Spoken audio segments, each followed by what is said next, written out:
ఆంధ్రలో వద్దనే వాళ్ళకి దొబ్బేయమంటే మళ్ళీ ఆడేంద్ర సీఎం రమేష్ని కలుతాడు. ఇప్పుడు జడ్సన్ బ్రదర్ చెప్తున్న ప్రకారం అయితే ఏంది కొత్త ఇది అమర్ రాజా బ్యాటరీకి వ్యతిరేకంగా కొట్లాడుతుండే ఆయన. కొట్లాడుతుంటే ఏం పేరు అని గల్లా జయదేవ్ అనేటోడు ఫోన్ చేసిండంట రేవంత్ రెడ్డికి. ఫోన్ చేసి ఈయన మీద ఏమైనా చర్యలు తీసుకో అంటే ఇడు మా పార్టీకి సంబంధం లేదని షోకాజ్ ఇది సస్పెండ్ చేసిండంట. ఈ ముచ్చట చిన్నారెడ్డి చెప్తాడంట, నాదేం లేదు, నేనేం చేయలేను జడ్సన్ సో ఆ పైనుంచి ఏదో వచ్చిందో నేను అదే పాటిస్తున్నాను. పైన ఎవడిస్తున్నాడు? రేవంత్ రెడ్డి తప్ప ఓడిస్తున్నాడు. రేవంత్ రెడ్డికి ఎవడు చెప్తున్నాడు? ఆ బీజేపీ ఆ టీడీపీ ఓడి చెప్తున్నాడు. తోలు తీస్తాం గాడిది కొడుకులారా. అరే పొండ్రా అని వదిలేసి పొమ్మంటే టీడీపీ నా కొడుకులకి ఏం పనిరా మీకు తెలంగాణలో?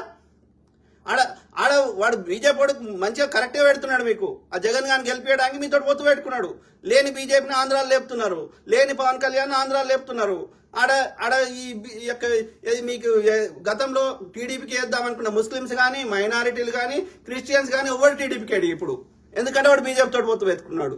కాబట్టి టీడీపీని భూస్థాపితం చేపిస్తుంది బీజేపీ. అది వానికి అర్థమవుతలేదు. వాడు పొత్తు పెట్టుకున్నాడు, సంతోషపడుతుంది పిచ్చి నా కొడుకు. అర్థమైందా? సో వాడు నాకు అర్థమైంది. ఆ యొక్క ఢిల్లీలో ఉన్న వాళ్ళని ఆ కేసీ వేణుగోపాల్నో ఇంకోరినో వీడు ఏది బ్లాక్మెయిల్ చేస్తున్నట్టున్నాడు. అమ్మాయిలను గిట్ట వండబెట్టి ఆయన వీడియోలు తీసి బ్లాక్మెయిల్ చేస్తున్నట్టు. ఇదన్నీ ఆంధ్రోలు చేస్తారు. వీళ్ళే అమ్మాయిలను పంపిస్తారు, ఆయనతో వంతటి ఫోటోలు వీడియోలు తీస్తారు, ఇక బ్లాక్మెయిల్ చేస్తారు. బయట పెడతాం మేము చెప్తే అని. ఇదంతా ఆంధ్రోలు టీడీపీ ఏది పాలిటిక్స్ గిట్లే ఉంటాయి. వాడు జగన్ గారి కోపం మొత్తం తంతాడు సంపుతాడు, కానీ ఇట్లా ఈ అమ్మాయిలు వండబెట్టి వేషాలు చేయడు. ఈ టీడీపీలో చేస్తారు ఈ యొక్క చెడ్డేష ఈ యొక్క అమ్మాయిల వండబెట్టి దాని ఆధారం చూపెట్టి వాళ్ళని బ్లాక్మెయిల్ చేశాడు. గడ నేర్చుకున్నావు. ఆ టీడీపీలో ఉండి గడ్డమైన బ్లాక్మెయిల్ నేర్చుకున్నావు రేవంత్ రెడ్డి. సిగ్గుండాలే నిజంగా. కష్టపడి ఆయన ఎన్ని ఆర్టీఎల్ వేసిండ్రా, ఎంత కష్టపడ్డరా పార్టీ కోసం. నేను హానెస్ట్గా చెప్తున్నా. కాంగ్రెస్ పార్టీ ఈడంటే సొక్కపోడంట, ఈడు కాంగ్రెస్ పార్టీకి మంచిగా చేసిండంట, ఈడు రేవంత్ రెడ్డి సోనియా గాంధీని తిట్టలేదంట, రాహుల్ గాంధీని తిట్టలేదంట, ఈడు అన్ని నీతి మంత్రి అంట, ఆయన ఒక్కడే ఇది చేసిండంట. మరి ఆయన ఎందుకు ఇబ్బంది పెడుతున్నావు? అందరికి ఎవరనుకో అడ్డమైన గుర్తిస్తావు. నిజంగా కష్టపడి నన్ను గుర్తించవరా గాడిది? అరే నేను ఒక్క మాట చెప్పిన బ్రదర్, ఈ యొక్క ఏది రైతు బంధు వేస్తే ఆయనతో రైతులందరూ వాళ్ళకేసేటోళ్ళు బీఆర్ఎస్కి రేపనంగా రేపు ఎలక్షన్స్ అనంగా. అట్లా కాదు బ్రదర్, ఎట్లనే చేసి ఆపు అంటే ఆయనకున్న కాంట్రాక్ట్స్ ద్వారా ఇది ఎలక్షన్ కమిషన్ కంప్లైంట్ చేస్తే రేపనంగా రైతు బంధు ఆపితే రైతులు మనకు ఓటేసిర్రు. గుర్తించారా గాడిది? నీ ఇష్టారాజ్యమా? బొచ్చుల పదవి. ఇలా కేసీఆర్ మొన్నటి దాకా విర్రవీగిండు. వాడు ఏమన్నాడు? కేటీఆర్ మా నాయన జ్యోతి బస్ లెక్క 50 ఏళ్ళు ఉంటాడన్నాడు. ఇలా వచ్చింది వాడు ఎప్పుడు ఫ్లైట్లకు తక్కువ దిగలే. ఇవాళ వచ్చి నేల మీద కూర్చుండి నీకు ఆటోలు ఎక్కి తిరుగుతున్నాడు. ఎన్నడు ఇంట్లోకే రాలేదాడు. రాత్రి 8-9కి తాగుడు స్టార్ట్ చేస్తే 1 గంటకు లేస్తాడు కేసీఆర్. లేచి 1 గంట నుంచి ఒక సాయంత్రం 4-5 దాకానే వాడు పబ్లిక్ ఎవరన్నా ఏం సంతకం పెట్టాలి ఇట్లా మాట్లాడుతున్నాడు కేసీఆర్. అట్లాంటి వాడు ఇవాళ రోడ్డు మీదకి వచ్చి మాట్లాడుతున్నాడు. అదేదో పైలా పర్చేస్ లెక్క ఉంటది. అది ఆ పదవి ఎక్కించడం ఎంతసేపు, దించడం కూడా ప్రజలకు తెలుసు. అదా పాతాళాన్ని దొక్కడం తెలుసు, లేవకుండా కొట్టడం తెలుసు. ఒక్కసారి నీ మీద పాజిటివ్ ఒపీనియన్ పోయిందనుకో, నిన్ను కుక్క కూడా దేకది. నేను చెప్పేది ఒక్క రేవంత్ రెడ్డి గారి గురించి కాదు, ఏ నాయకునికైనా ఇది వర్తిస్తుంది. ఒక మంచి మీద ఒపీనియన్ పాజిటివ్ కానీ నెగిటివ్ కానీ ఒక్కసారి ఒపీనియన్ మారిందనుకో కథం. నువ్వు ఎన్ని కథలు వాడు, ఎంత నెత్తినోరు కొట్టుకో, ఎన్ని పొర్లు దండాలు చేయి, ప్రజలు పట్టించుకోరు. ఎందుకంటే నీ క్యారెక్టర్ ఒకసారి నీ మీద నమ్మకం అనేది పోయిన తర్వాత అది చాలా విలువైంది. 1,00,000 కోట్లు ఇచ్చినా ఆ నమ్మకం తిరిగి రాదు. అది పర్సనల్ రిలేషన్షిప్స్ కావచ్చు, భార్యాభర్తల అనుబంధాలు కావచ్చు, తల్లిదండ్రులు కావచ్చు, పాలిటిక్స్ కావచ్చు, ఎక్కడ పోయినా సరే నమ్మకం అది చాలా మందికి తెలియదు. నేను ఎట్లా ఏం చేసినా నడుస్తుంది అని అనుకుంటున్నాడు మోడీ. అనుకుంటున్నాడు వాడు నిజంగా ఏం చేసినా నడుతుందని మోడీ అనుకుంటే ఇంతమందిని అరెస్ట్ చేయడు, ఇన్ని పార్టీలతో పొత్తులు పెట్టుకోడు, ఇన్ని కుట్రలు చేయడు, ఇన్ని ఈవీఎం రిప్లేస్ చేయడు. వాడిని నిజంగా వాడు చేసిన పరిపాలన మీద వాడికి నమ్మకం ఉంటే, వాడు సుపరిపాలన చేసిన అని ఉంటే, వాడు ఇచ్చిన ఆవాస్ యోజన ద్వారా లబ్ధి పొందురు అని ఉంటే వాడు గెలుస్తాడు. వాడు ఇన్ని మోసాలు చేయడు, చేసింది చెప్పుకుంటాడు.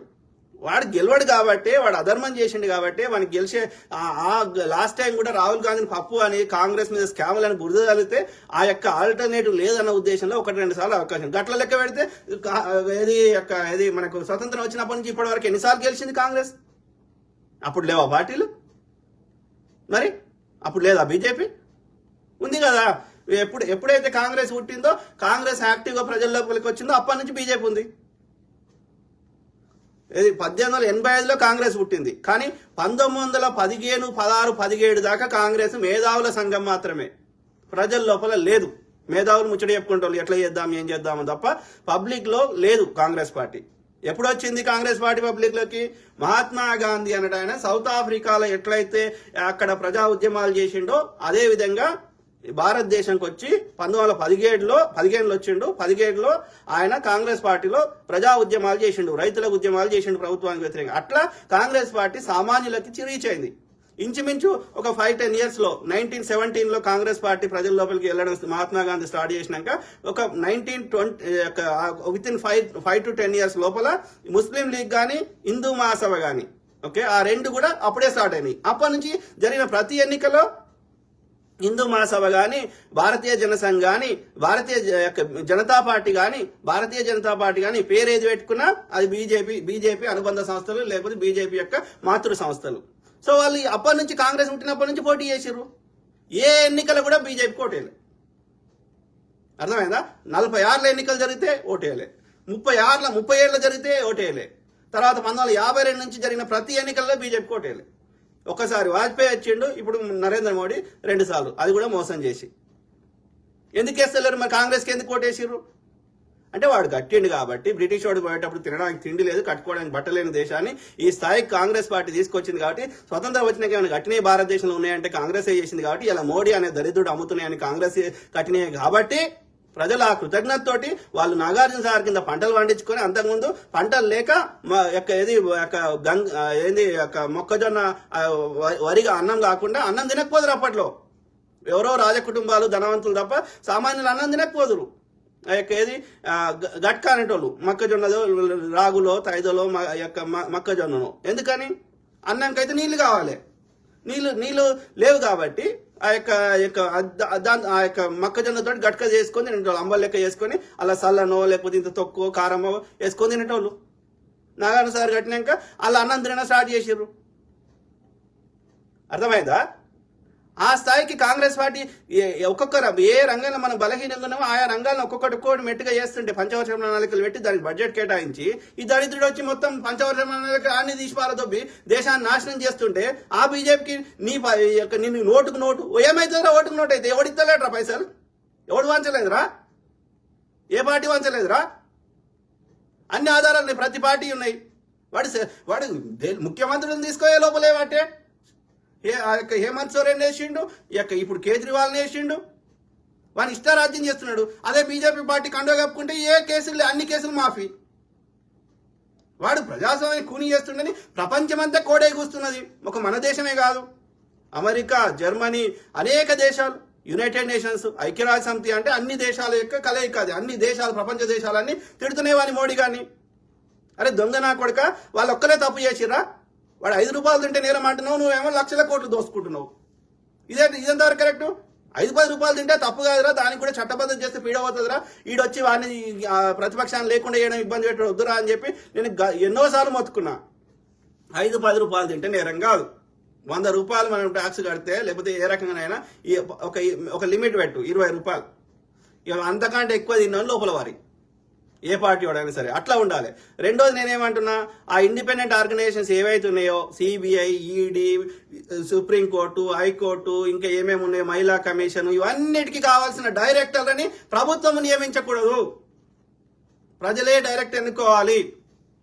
గ్రాడ్యుయేట్లు ఎమ్మెల్సీని ఎట్లయితే ఎన్నుకుంటారో ప్రజలే ఎన్నుకుంటారు. డీజీపీని ప్రజలే ఎన్నుకుంటారు. న్యాయవాదిని, జడ్జిని ప్రజలే ఎన్నుకుంటారు. సుప్రీంకోర్టు జడ్జిని ప్రజలే ఎన్నుకుంటారు. సిబిఐ డైరెక్టర్ని ప్రజలే ఎన్నుకుంటారు. గ్రాడ్యుయేట్స్, చదువుకున్న మేధావులు ఎమ్మెల్సీని ఎట్లయితే ఎన్నుకుంటారో అట్లా. అప్పుడే అవి ఇండిపెండెంట్గా పనిచేస్తాయి. లేకపోతే వీని అనుకూలం అని పెట్టుకుంటాడు, వాడు చెప్తినకపోతే వాడిని తీసేసి ఇంకొని పెట్టుకుంటాడు. ఆర్బీఐ డైరెక్టర్ని, ఏవైతే ఇండిపెండెంట్ ఎలక్షన్ కమిషన్ అధికారులని, ఏవైతే ఇండిపెండెంట్ పనిచేయాల్సిన సంస్థలు, వ్యవస్థలు అన్నింటినీ వాళ్ళ యొక్క అధికారులని, ఆ యొక్క డైరెక్టర్లని, లేకపోతే నిర్ణయం తీసుకునే పొజిషన్లో ఉన్న వాళ్ళందరినీ ప్రజలే ఎన్నుకుంటారు. ఎమ్మెల్సీని ఎమ్మెల్సీని ఎన్నుకున్నట్టు గ్రాడ్యుయేట్స్ ఎన్నుకుంటారు. అప్పుడే అవి ఇండిపెండెంట్ పనిచేస్తాయి తప్ప, లేకపోతే వీళ్ళు అనుకూలం అని పెట్టుకొని ఎవడు అని చెప్తినకపోతే వాడిని ఇబ్బంది పెట్టడం అంటే అది ఏమైంది? అది దాని ప్రజాస్వామ్యం ఎట్లయితుంది? అది ఒక రకంగా నియంతృత్వం రాజరికమే అవుతుంది. ఆ విధంగా అన్ని వ్యవస్థలు నాశనం చేస్తుంది. కాబట్టి బీజేపీ బీఆర్ఎస్ రాకూడదు. ఐడియాలజీ పరంగా కాంగ్రెస్, సోనియా గాంధీ, ఇందిరాగాంధీ, నెహ్రూ గారు వాళ్ళని చూసి మేము సపోర్ట్ చేస్తున్నాం కానీ ఫలానా రేవంత్ రెడ్డిని చూసి మేము సపోర్ట్ చేస్తలేం. రేవంత్ రెడ్డి లేనప్పుడు సపోర్ట్ చేసినాం, రేవంత్ రెడ్డి ఉన్నప్పుడు సపోర్ట్ చేసినాం కాంగ్రెస్ పార్టీకి, రేవంత్ రెడ్డి వెళ్ళిపోయినా కూడా కాంగ్రెస్ పార్టీ సపోర్ట్ చేస్తాం. We support the ideology, not the జనాలు. వ్యక్తులు వస్తారు పోతారు కానీ ఐడియాలజీ సావదు. అర్థమైందా? రేవంత్ రెడ్డి ఒళ్ళు జాగ్రత్త పెట్టుకో, నిజంగా కష్టపడిన వాళ్ళని గుర్తించు. పిచ్చి ఈ యొక్క బీజేపీ బీఆర్ఎస్ వాళ్ళు దోసుకుంటే తప్ప ఏం లేదు. ప్రజలకు నష్టం జరుగుతుంది. మేము కొట్లాడుతుంది ప్రజల కోసం. అర్థమైందా? మాకేం పదవులు అడుగుతలేం, పైసలు అడుగుతలేం. గుర్తుపెట్టుకో.